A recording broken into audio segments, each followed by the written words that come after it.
এপ্রিলের 20 থেকে মের 20-র মধ্যে যাদের জন্ম তারা হচ্ছে টরাস বা বৃষ রাশি। আগামী সেপ্টেম্বর মাস আপনাদের জন্য কী নিয়ে অপেক্ষা করছে সেটাই আমরা আজকে কার্ডের মাধ্যমে জেনে নেওয়ার চেষ্টা করব। সঠিক সময় যদি সঠিক সিদ্ধান্ত না নেওয়া হয় তাহলে মানুষ ভুল পথে চালিত হয়। তাই আপনাদের উদ্দেশ্যে বলি, একটু বুঝে শুনে ডিসিশনগুলো নেবেন। আপনারা কাজ করতে ভীষণ ভালোবাসেন, ভীষণ পরিশ্রমী মানুষ আপনারা।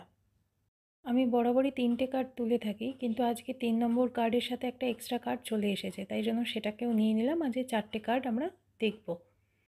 ওই যে শুরুতেই বললাম আপনারা ভীষণ পরিশ্রমী এবং কর্মঠ হয়ে থাকেন, তাই শুরুর কার্ডটা কিন্তু তাই ইঙ্গিত দিচ্ছে।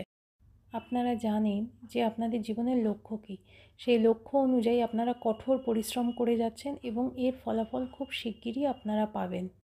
তবে আপনারা ভীষণ নরম প্রকৃতির মানুষ যেহেতু, তাই বলবো যে সব সময় শুধু মনের কথা শুনলেই চলবে না, আপনারা একটুখানি বুদ্ধি দিয়েও বিচার করবেন। 4 নম্বর কার্ডটি কিন্তু নেগেটিভ কার্ড। সকলে ভালো থাকবেন এবং সুস্থ থাকবেন।